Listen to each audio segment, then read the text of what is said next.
ಧಾರವಾಡ ಜಿಲ್ಲೆಯ ಹುಬ್ಬಳ್ಳಿ ತಾಲೂಕಿನ ರೈತರ ನಾಡು ಬ್ಯಾಹಟ್ಟಿ ಗ್ರಾಮದಲ್ಲಿ ಶ್ರೀ ವೀರಭದ್ರೇಶ್ವರ ಜಾತ್ರಾ ಮಹೋತ್ಸವವು ಡಿಸೆಂಬರ್ 14ರಿಂದ 16ರವರೆಗೆ ಅದ್ದೂರಿಯಾಗಿ ನಡೆಯಿತು.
ಶನಿವಾರ ಡಿಸೆಂಬರ್ 14, 2024 ಭಜನಾ ಜಾಗರಣೆಯ ಮೂಲಕ ಜಾತ್ರೆಗೆ ಚಾಲನೆ ನೀಡಲಾಯಿತು. ಹಾಗೆ ರವಿವಾರವೂ ಕೂಡ ಬೆಳಿಗ್ಗೆಯಿಂದಲೇ ವಿಶೇಷವಾಗಿ ವೀರಭದ್ರೇಶ್ವರ ದೇವರಿಗೆ ರುದ್ರಾಭಿಷೇಕ ನಡೆಯಿತು. ನಂತರ ಗುಗ್ಗಳ ಕಾರ್ಯಕ್ರಮ ಅದ್ದೂರಿಯಾಗಿ ನಡೆಯಿತು. ಸಾಯಂಕಾಲ ಸಕಲ ವಾದ್ಯಗಳೊಂದಿಗೆ ವೀರಗಾಸೆ, ಡೊಳ್ಳು ಕುಣಿತ, ಜಾಂಜ್ ಮೇಳ, ಕರಡಿ ಮೊದಲು, ಗೊಂಬೆ ಕುಣಿತ ಅಲ್ಲದೆ ಮಂಗಳೂರಿನ ವಿಶೇಷ ವೇಷಧಾರಿಗಳ ಕುಣಿತದೊಂದಿಗೆ ಅದ್ದೂರಿಯಾಗಿ ವೀರಭದ್ರೇಶ್ವರ ಜಾತ್ರಾ ಮಹೋತ್ಸವದಲ್ಲಿ ರಥಕ್ಕೆ ಗಂಗಾ ಆರತಿ ಮುಖಾಂತರ ವೀರಭದ್ರೇಶ್ವರ ರಥೋತ್ಸವ ಜರುಗಿತು. ಇದೇ ಸಂದರ್ಭದಲ್ಲಿ ಶ್ರೀ ವೀರಭದ್ರೇಶ್ವರ ನೂತನ ದ್ವಾರ ಭಾಗ್ಯಲು ಲೋಕಾರ್ಪಣೆ ಹಾಗೂ ಶ್ರೀ ವೀರಭದ್ರೇಶ್ವರ ವಸತಿ ನಿಲಯಗಳನ್ನು ನೂತನ ಕಟ್ಟಡ ನಿರ್ಮಾಣಕ್ಕೆ ಭೂಮಿ ಪೂಜೆ ಮಾಡಲಾಯಿತು.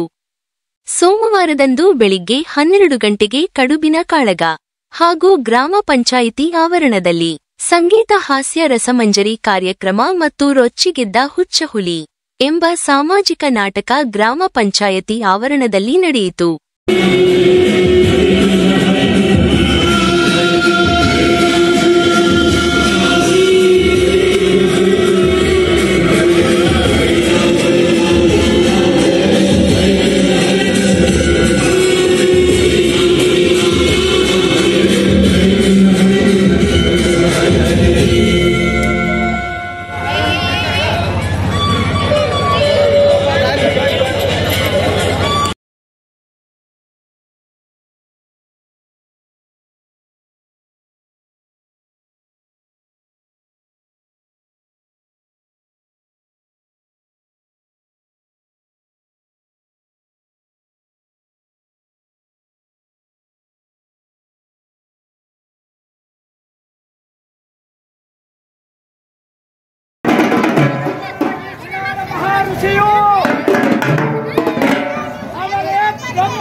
ಇದೇ ಸಂದರ್ಭದಲ್ಲಿ ರಾ ನ್ಯೂಸ್ನೊಂದಿಗೆ ಮಾತನಾಡಿದ ಅಧ್ಯಕ್ಷರಾದ ಸಂತೋಷ್ ಗೌಡ್ರವರು ಮಾತನಾಡಿ ಬ್ಯಾಹಟ್ಟಿ ಗ್ರಾಮದಲ್ಲಿ 13 ವರ್ಷಗಳಿಂದ ಜಾತ್ರಾ ಮಹೋತ್ಸವ ನಡೆಯುತ್ತಿದೆ. ಪ್ರತಿ ವರ್ಷದಂತೆ ಈ ವರ್ಷವೂ ಕೂಡ ಅದ್ದೂರಿಯಾಗಿ ನಡೆಯುತ್ತಿದೆ. ಬೆಹಟ್ಟಿ ಗ್ರಾಮದ ಜನತೆ ಸಹಕರಿಸಿದ್ದಾರೆ ಎಂದು ವಿವರವಾಗಿ ತಿಳಿಸಿದರು.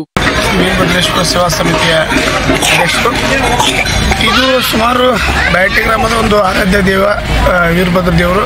ಬಹಳಷ್ಟು ಶಕ್ತಿ ಇರುವಂಥ ದೇವರು. ಗ್ರಾಮಕ್ಕೆ ದೇವರು ದೇವಸ್ಥಾನ ಇದ್ದು ಭಾಳ ವರ್ಷ ಪುರಾತನ ಕಾಲದಾಗಿಂದ ಈ ದೇವಸ್ಥಾನ ಐತಿ.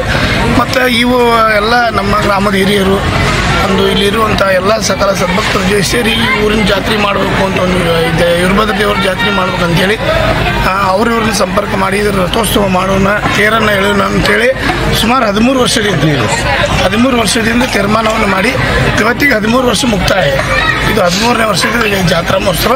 ಈ ಜಾತ್ರಾ ಮಹೋತ್ಸವ ವಿಶೇಷ ಅಂತಂದ್ರೆ ಯಾಕೆ ಈ ರೀತಿ ಅದ್ದೂರಿ ಆಕೈತೆ ಅಂದರೆ ನಮ್ಮ ಪಂಚಪೀಠಾಧೀಶರಾಗಿರುವಂಥ ಕೇದಾರ್ ಜಗದ್ಗುರುಗಳಿರ್ಬೋದು, ಉಜ್ಜೈನ ಜಗದ್ಗುರು, ರಂಭಾಪುರ ಜಗದ್ಗುರು, ಕಾಶಿ ಜಗದ್ಗುರು, ಶ್ರೀಶೈಲ ಜಗದ್ಗುರುಗಳ ಸಮ್ಮುಖದೊಳಗೆ ಜಾತ್ರೆ ಪ್ರಾರಂಭವಾಗಿದೆ. ಅಂದ್ರೆ ಅವ್ರ ಅಡ್ಡಪಲ್ಲಕ್ಕಿ ಮಾಡುವ ಮುಖಾಂತರ ಈ ಜಾತ್ರೆಗೆ ಚಾಲನೆ ಕೊಟ್ಟೈತಿ. ಇವತ್ತು ಈ ಮಟ್ಟಕ್ಕೆ ಅತ್ಯಂತ ದೊಡ್ಡ ಪ್ರಮಾಣದಲ್ಲಿ ಅಂದರೆ ಉತ್ತರ ಕರ್ನಾಟಕ ವೀರಭದ್ರ ದೇವರಪ್ಪ ಅಂದ್ರೆ ಉತ್ತರ ಕರ್ನಾಟಕದಾಗ ಭಾಳಷ್ಟು ಶಕ್ತಿ ಇರುವಂಥ ಗೊಡಚಿ ವೀರಭದ್ರೇಶ್ವರ ಇರ್ಬೋದು, ಕಾರಟಗಿ ವೀರಭದ್ರೇಶ್ವರ ಇರ್ಬೋದು, ಭಾಳಷ್ಟು ಅತ್ಯಂತ ಪ್ರಸಿದ್ಧಿ ಇರುವಂಥ ದೇವರು. ಈ ದೇವರ ಬಗ್ಗೆ ಭಾಳಷ್ಟು ಶಕ್ತಿ ಮಂದಿಗೆ ಶಕ್ತಿ ನಂಬಿಕೆ ಇದೆ. ಆ ನಂಬಿಕೆಯಿಂದ ಇವತ್ತು ಜಾತ್ರಾ ಮಹೋತ್ಸವ 13 ವರ್ಷದೊಳಗೆ ಭಾಳ ಅತ್ಯಂತ ಯಶಸ್ವಿಯಾಗಿ ಬ್ಯಾಹಟ್ಟಿ ಒಳಗೆ ಪ್ರಾರಂಭ ಆಗೈತಿ.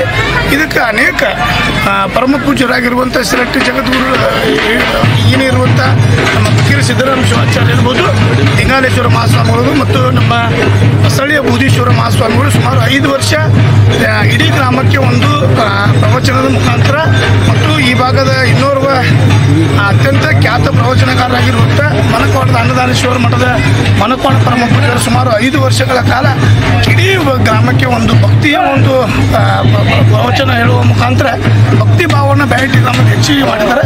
ಆ ರೀತಿ ನಾವು ಕೂಡ ನಮ್ಮೆಲ್ಲ ಹಿರಿಯರು ಸೇರಿ ಊರಿನ ಎಲ್ಲ ಹಿರಿಯರನ್ನು ಸಂಪರ್ಕ ಮಾಡಿ ಸುಮಾರು ಏನು 13 ವರ್ಷ ಆಯ್ತಲ್ಲ ಎಲ್ಲ ಹಿರಿಯರು ಸೇರಿ ಮಾಡ್ತಾ ಇದ್ದೀವಿ. ಅತ್ಯಂತ ಯಶಸ್ವಿಯಾಗಿ ಆಗಕತ್ತೈತಿ. ಮತ್ತು ಅದ್ರ ಜೊತೆಗೆ ಬರೀ ಜಾತ್ರಾ ಮಹೋತ್ಸವ ಮಾಡೋದು ಬೇಡ, ಈ ದೇವಸ್ಥಾನದಿಂದ ಗ್ರಾಮೀಣ ಜನತೆ ಮತ್ತು ನಮ್ಮ ಊರಿನ ಜನತೆಗೆ ಒಂದು ಅನುಕೂಲ ಆಗಲಿ ಅನ್ನುವಂಥ ದೃಷ್ಟಿಕೋನ ಇಟ್ಕೊಂಡು ಈಗಾಗಲೇ ನಾವು ಕಲ್ಯಾಣ ಮಂಟಪವನ್ನು ಸುಮಾರು ಒಂದು 50-60 ಲಕ್ಷ ರೂಪಾಯಿ ಸಾಮಾನ್ಯ ಬಸವರಾಜ ಬೊಮ್ಮಾಯಿ ಅವ್ರನ್ನ ಆದಿಯಾಗಿ ಪ್ರಹ್ಲಾದ್ ಜೋಶಿ ಅವರು ಇರ್ಬೋದು, ಶಂಕರ ಪಾಟೀಲ್ ಅವರು ಇರ್ಬೋದು, NH ಕೋನರೆಡ್ಡಿ ಸಾಹೇಬರು ಇರ್ಬೋದು, ಹಾಗೂ ಈ ಭಾಗದ ಎಲ್ಲ ಜನಪ್ರತಿನಿಧಿಗಳನ್ನ ಭೇಟಿಯಾಗಿ ಆ ಜನಪ್ರತಿನಿಧಿಗಳ ಸಹಾಯ ಸಹಕಾರದೊಂದಿಗೆ ಸುಮಾರು ಒಂದು 60-70 ಲಕ್ಷ ರೂಪಾಯಿ ಒಂದು ಕಲ್ಯಾಣ ಮಂಟಪ ಕಟ್ಟಿವಿ. ಈಗಾಗಲೇ ಅಲ್ಲಿ ಸುಮಾರು ನಮ್ಮ ಗ್ರಾಮದಲ್ಲಿ 50ರಿಂದ 60 ಕಲ್ಯಾಣ ಕಾರ್ಯ ಅಂದರೆ ಮದುವೆ ಕಾರ್ಯಕ್ರಮಗಳು ಕೂಡ ಆ ಕಲ್ಯಾಣ ಮಂಟಪ ಈ ವೀರಭದ್ರೇಶ್ವರ ಕಲ್ಯಾಣ ಮಂಟಪದಲ್ಲಿ ಆಗ್ಯಾವ.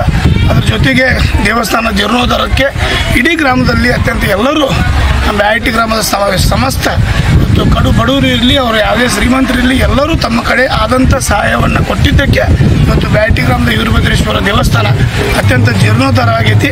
ಇನ್ನೂ ಮುಂದಿನ ದಿವಸಗಳಲ್ಲಿ ವಸತಿ ನಿಲಯಗಳನ್ನು ಕಟ್ಟೋದಿರ್ಬೋದು ಮತ್ತು ಇಲ್ಲಿ ಒಂದು ಪ್ರಸಾದದ ಒಂದು ವ್ಯವಸ್ಥೆಯನ್ನು ದ್ವಾರ ಬಾಗಿಲು ಈಗಾಗಲೇ ನಿರ್ಮಾಣವಾಗೈತಿ. ಇನ್ನೂ ಅನೇಕ ಕೆಲಸ ಕಾರ್ಯಗಳನ್ನು ಮಾಡಬೇಕಂದ್ರೆ ಆದರೆ ಇವತ್ತು 13 ವರ್ಷ ಅತ್ಯಂತ ಜಾತ್ರೆ ಇಷ್ಟು ಯಶಸ್ವಿ ಕಾರಣಕರ್ತರು ಯಾರಪ್ಪ ಅಂತಂದ್ರೆ ಬ್ಯಾಹಟ್ಟಿ ಗ್ರಾಮದ ಎಲ್ಲ ಗುರು ಹಿರಿಯರ ಒಂದು ಆಶೀರ್ವಾದ ಮತ್ತು ಯುವ ಮಿತ್ರರ ಒಂದು ಹಾರೈಕೆ ಮತ್ತು ತಾಯಂದಿರ ಒಂದು ಹಾರೈಕೆಯಿಂದ ಅತ್ಯಂತ ಯಶಸ್ವಿಯಾಗೈತಿ. ನಿನ್ನೆ ದಿವಸ ಸುಮಾರು ನಮ್ಮ ಜನಸಂಖ್ಯೆ ಇರೋದು 15ರಿಂದ 16,000. ನಮ್ಮ ಗ್ರಾಮದ ಜನಸಂಖ್ಯೆ ಇದ್ದರೆ ಸುಮಾರು 35ರಿಂದ 40,000 ಜನ ನಿನ್ನೆ ದಿವಸ ರಥೋತ್ಸವದಲ್ಲಿ ಭಾಗವಹಿಸಿದ್ರು. ಸುಮಾರು ಬೆಳಗ್ಗೆ ಅನ್ನಪ್ರಸಾದ ಪ್ರಾರಂಭವಾಗಿದ್ದು ಸಾಯಂಕಾಲವರೆಗೂ ಕೂಡ ಗ್ರಾಮದ ಎಲ್ಲ ಜನತೆಗೆ ಅನ್ನಪ್ರಸಾದವು ಕೂಡ ಮುಟ್ಟಿದೆ. ಇವತ್ತು ಕಡಿಬಿನ ಕಾಳಗ, ಈ ಕಡಿಬಿನ ಕಾಳಗದಲ್ಲಿ ಕೂಡ ಈಗಾಗಲೇ ನಮ್ಮ ವೀರಭದ್ರ ಪಲ್ಲಕ್ಕಿ ನಮ್ಮ ಗುಡಿ ಬಸವೇಶ್ವರ ಪಾದಗಟ್ಟೆ ನಮ್ಮದೇನು ವೀರಭದ್ರೇಶ್ವರ ಪಾದಗಟ್ಟೆ ಇದೆ, ಪಾದಗಟ್ಟಿಗೆ ಹೋಗಿ ಬರ್ತದೆ. ಹೊಳ್ಳಿ ಬಂದಾಗ ಅಲ್ಲಿ ಬೆಂಡು ವ್ಯತ್ಯಾಸ ಹೋಗಿ ಅಂತ ಕಾರ್ಯಕ್ರಮ ಇರ್ತದೆ. ಇವತ್ತು ಕೂಡ ಇನ್ನು ಅನ್ನ ಸಂತರ್ಪಣೆ ನಿರಂತರವಾಗಿ ಸಾಯಂಕಾಲವರೆಗೆ ನಡೀತದೆ. ನಂತರ ಮಾತನಾಡಿದ ಕಾರ್ಯದರ್ಶಿಗಳಾದ ರಾಜೇಶ್ ಜವಳಿರವರು, ನಮ್ಮ ಗ್ರಾಮದಲ್ಲಿ 3 ದಿನದಿಂದ ಶ್ರೀ ವೀರಭದ್ರೇಶ್ವರ ಜಾತ್ರಾ ಮಹೋತ್ಸವ ನಡೆಯುತ್ತಿದ್ದು ದಿನವೂ ಅನ್ನ ಸಂತರ್ಪಣೆ ನಡೆಯುತ್ತಿದೆ. ಗ್ರಾಮದ ಎಲ್ಲ ಜನರು ಸಹಕಾರ ನೀಡಿದ್ದಾರೆ. ಅದ್ದೂರಿಯಾಗಿ ಜಾತ್ರೆ ನಡೆಯುತ್ತಿದೆ ಎಂದು ತಿಳಿಸಿದರು. ಮಾಡುತ್ತೇವೆ. 5 ದಿವಸ ಪ್ರವಚನ ಕಾರ್ಯಕ್ರಮವನ್ನು ನಡೆಸುತ್ತೇವೆ. ಅದರಂತೆ ಪ್ರತಿ ವರ್ಷವೂ ಬರ್ತಾ ಬರ್ತಾ ಹೆಚ್ಚಿಗೆ ಆಗುತ್ತಾ ಹೋಗುತ್ತಿದೆ. ಒಂದು ಜಾತ್ರೆಯಲ್ಲಿ ಕನಿಷ್ಠ ಒಂದು ದಿನಕ್ಕೆ 10,000 ಜನ ಅನ್ನ ಪ್ರಸಾದವನ್ನು ಮಾಡುತ್ತಾರೆ. ಇದರಂತೆ ಮುಂದುವರಿಯುತ್ತಾ ಹೋಗುತ್ತದೆ. ಅದರಂತೆ ನಮ್ಮ ಗ್ರಾಮದ ಸಮಿತಿಯಿಂದ ಹಾಗೂ ಗ್ರಾಮ ಭಕ್ತರಿಂದ ಎಲ್ಲ ಅನ್ನ ಸಂತರ್ಪಣೆಗೆ ಸಹಾಯ ಮಾಡುತ್ತಾರೆ. ಅದರಂತೆ ಪ್ರತಿ ವರ್ಷವೂ ನಮ್ಮ ವೀರಭದ್ರೇಶ್ವರ ದೇವಸ್ಥಾನದಲ್ಲಿ ಕಟ್ಟಡ ಸಾಹಿತ್ಯ ಎಲ್ಲದಕ್ಕೂ ಅನುಕೂಲ ಮಾಡಿಕೊಡುತ್ತಾರೆ, ಎಲ್ಲದಕ್ಕೂ ಸಹಕಾರ ಕೊಡುತ್ತಾರೆ. ಅದರಂತೆ ಈ ವರ್ಷವೂ ವಿಜೃಂಭಣೆಯಿಂದ ರಥೋತ್ಸವವನ್ನು ಸಾಗಿಸಿದರು. ಇವತ್ತೇ ಕಡಿಬಿನ ಕಾಳಗ ಅಂಥೇಳಿ ಇವತ್ತು ಕಾರ್ಯಕ್ರಮವನ್ನು ನೆರವೇರಿಸುತ್ತಾ ಇದ್ದೇವೆ. ಇದರಂತೆ ನಮ್ಮ ಗ್ರಾಮದ ಜನರಿಂದ ಪ್ರತಿ ವರ್ಷವೂ ಅನ್ನ ಸಂತೃಪ್ತಿಗೆ ಸಹಾಯ ಮಾಡುತ್ತಾರೆ. ಎಷ್ಟು ಜನ ಉಣ್ತಾರೆ? ಪ್ರತಿ ವರ್ಷ ಪ್ರತಿದಿನವೂ 5 ರಿಂದ 6 ಸಾವಿರ ಜನಸಂಖ್ಯೆಗೆ ಅನ್ನ ಪ್ರಸಾದವನ್ನು ಮಾಡುತ್ತೇವೆ. ಅಂದರೆ ಈ ಗ್ರಾಮದ ಅಷ್ಟೇನಾ ಅಥವಾ ಸುತ್ತಮುತ್ತಲ ಭಕ್ತಾದಿಗಳು ಈ ಗ್ರಾಮಕ್ಕೆ ವೀರಭದ್ರೇಶ್ವರ ದರ್ಶನಕ್ಕೆ ಬರುತ್ತಾರೆ. ಬೆಳ್ಳಾರದಿಂದನೂ ಸಹ ಬರುತ್ತಾರೆ, ಹುಬ್ಬಳ್ಳಿಯಿಂದ ಬರುತ್ತಾರೆ, ಬಲ್ಲರವಾಡ. ತಮ್ಮ ಹೆಸರು? ನಾನು ಶ್ರೀ ವೀರಭದ್ರೇಶ್ವರ ಕಾರ್ಯದರ್ಶಿಯಾಗಿ ಸೇವಾ ಸಮಿತಿಯಲ್ಲಿ ಸೇವಾ ಮಾಡುತ್ತಾ 5 ವರ್ಷದಿಂದ ಮಾಡುತ್ತಾ ಇರುತ್ತೇನೆ. ಅದರಂತೆ ಅಧ್ಯಕ್ಷರಾಗಿ ಸಂತೋಷ್ ಹನುಮಂತಪ್ಪ ಜೀವನಗೌಡ ಅವರಿಂದ ವಿಜೃಂಭಣೆಯಿಂದ ಕಾರ್ಯಕ್ರಮವು ನಡೆಯುತ್ತದೆ. ಬ್ಯಾಹಟ್ಟಿ ಗ್ರಾಮದ ಎಲ್ಲ ಯುವಕರು ಸಂಘಗಳು, ಭಜನಾ ಸಂಘಗಳು, ಮಹಿಳಾ ಸಂಘಗಳು ಹಾಗೂ ಸಮಸ್ತ ಗುರು ಹಿರಿಯರು, ಸಕಲ ಸದ್ಭಕ್ತರು ಭಾಗವಹಿಸಿದ್ದರು.